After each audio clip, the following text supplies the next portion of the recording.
Well, I think we're ready to get started here for the deep dive. Welcome this morning. It's Monday, the 25th of October. Excited to have everybody on. We're going to talk about this morning, if you saw the update, combating negative headlines. I think between here and the end of the year, and certainly going into next year, we're going to be dealing with some headlines in the real estate business. And I want to talk about those for the next few minutes so that you're well equipped to have those conversations with the clients that you're serving. I want to start with a couple of slides that we've used.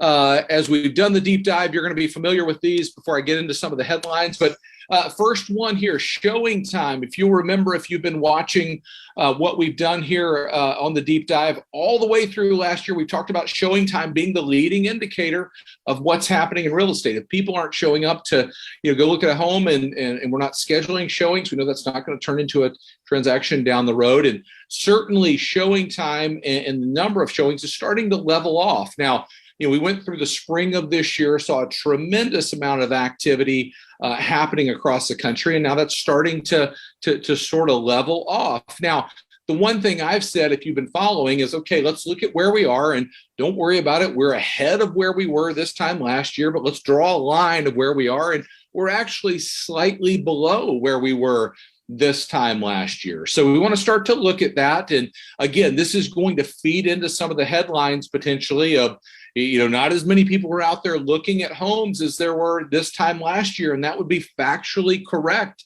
as we look at it right here. But context, like I always say, context is extremely important.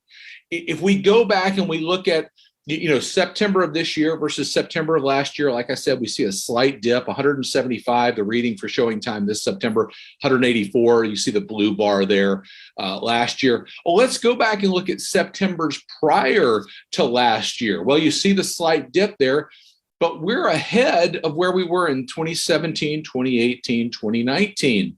Now, if you've been following the deep dive, what I've said all along is if we want to go back to a more normal market, we've got to go back to 2019 or before to look at that, because the pandemic, obviously the last year and a half in real estate have been anything but normal. So we are settling into leveling out in those showings from showing time, but well ahead of where we were in 2019, a very, very good market. The reason I bring this up is because it's things like that are taken out of context, maybe that are factually true, but not the full picture, that lead into these headlines. And like we've always said at Keeping Current Matters, headlines do more to terrify than to clarify what's going on. The job of the news is to get you to watch more news. It's not to educate you or to educate the buyers and sellers you're working with. It's to try to put a title out there, or clickbait type of title, so folks will click on it to try to read it and drive more traffic to that site. But the reality is most don't read it. They read the headline and they think, you know what, this is what's happening. And they go off with a thought of what is actually happening in the real estate business, or in any topic for that matter. And it's incorrect. So I want to point out a couple of these for you. Certainly ask questions. I know Jessica's watching the questions. We'll take those at the end like we always do if you have those. But I want to show you a couple of headlines that are out there. And again, this is a topic that I would record a video on today. I would get this message out there because I believe we're going to see more and more of this between now and the end of the year. So let's look at the first one here. Foreclosures are shooting up. Is it a repeat of the early 2000s housing crisis? Now, if you followed us here on the deep dive and at Keeping Current Matters, we've talked extensively about this. If you're a KCM member, you're well prepared for this conversation. Even just a few weeks ago, I used this slide right here that Adam Data had released the information. Foreclosure starts are up 49% over last year, which is, again, factually correct.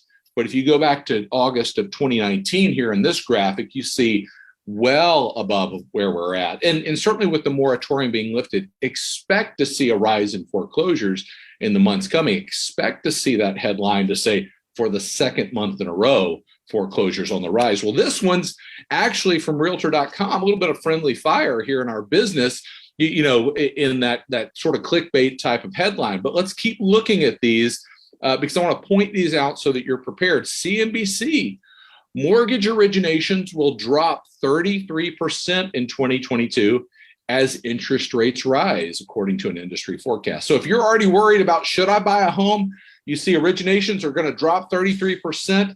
Gosh, that doesn't sound real good. Well, if you go down into the article, what it actually says is refinance originations will drop 62% in the coming year because of rising interest rates. That makes all the sense in the world. They go on to say, however, mortgage originations for the purpose of buying a home are forecasted to rise 9% to a record of 1.73 trillion in the coming year. Context is extremely important. And here's why it's important. I think no better, visual to explain why it's important. University of Michigan Consumer Sentiment Index. Do you think now is a good time or a bad time to buy a house? This is a survey they're doing to folks that are out there in the market. Well, you go back to February 2020, 70% said, you know what, I think it is a good time to buy a home. Fall of last year, 65% saying, I think it is a good time to buy a home. Only 29% today think it's a good time to buy a home. And there are a lot of reasons for that. One of the big reasons for that is misinformation out in the market. It's headlines like what we've seen, where folks read them and they think this is what's happening. And you know what? I'm concerned. I don't want to go out and buy a home right now because of what I see happening out across the world in real estate. So something we want to pay attention to. Again, get this word out there. I want to give one more. There was a question last week about Ivy Zelman's comment. There were a couple things on CNBC. First of all, Goldman Sachs said housing prices will grow another 16% in 2022. Now, if you look out there, there's been a lot of people reporting on this, and most of those were taken out of context, I would say. What Goldman Sachs was saying is between now and the end of 2022, not in 2022. Important distinction there, that housing prices will grow.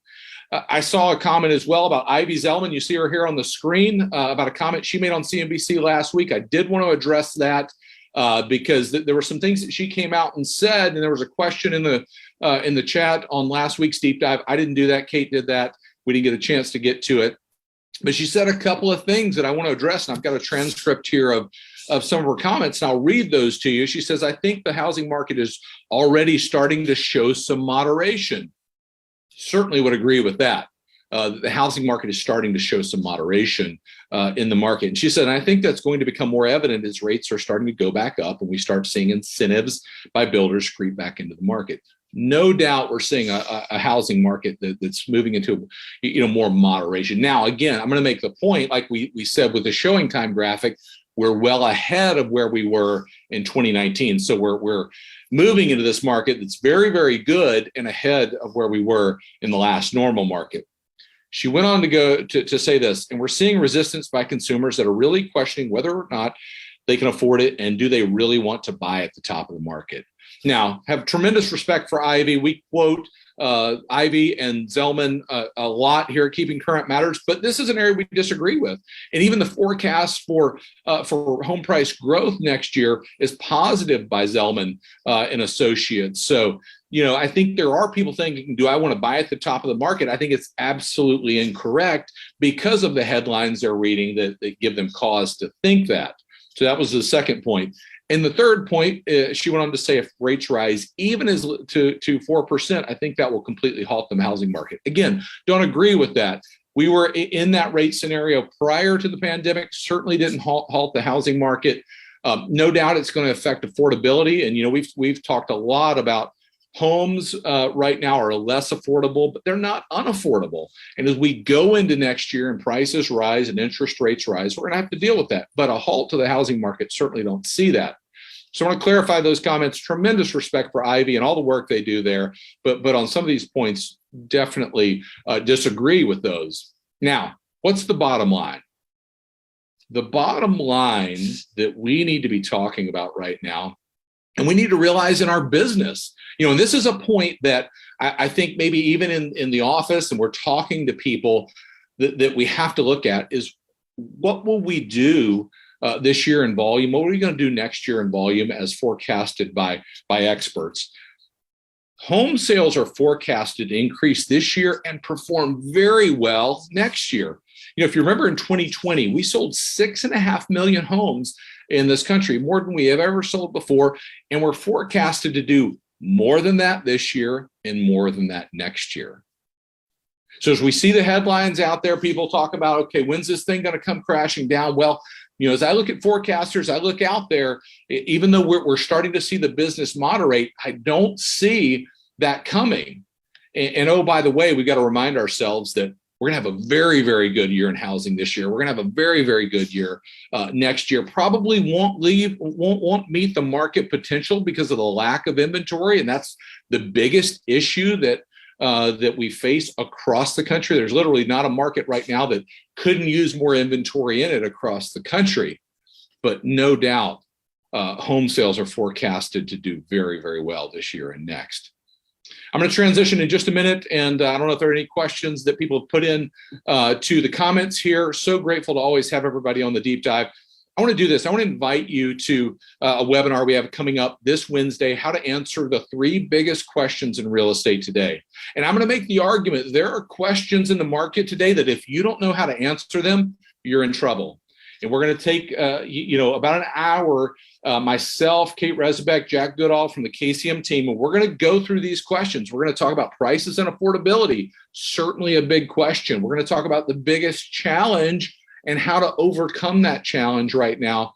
And we're certainly going to address forecast going into next year, something that many, many people want, and a topic that we're going to want to talk about with the folks that we're working with, what's coming in real estate in the next year. So I want you to register for that. If you're not registered for it, you can go to keepingcurrentmatters.com/webinar and register for that for Wednesday. So I'm going to pause for a second. Jessica, do we have any questions that folks have asked? A couple. So back to Ivy Zellman, Mm-hmm. Teo said she also said we are overbuilt by 20%.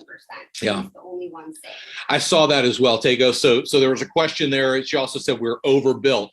I don't see that right now that we're overbuilt, but time will tell. Ivy really, her sweet spot is working with and reporting on builders. So I would say, do you feel like in your market we're overbuilt? Real estate's going to be local. I think there are going to be some markets that, builders are very, very active in, others that they aren't. But no doubt builders want to build right now. They're trying to build. This past year, they've had, significant headwinds with lumber and labor and all the things they've had to deal with, supply shortages. But builders realize this is a great time to build.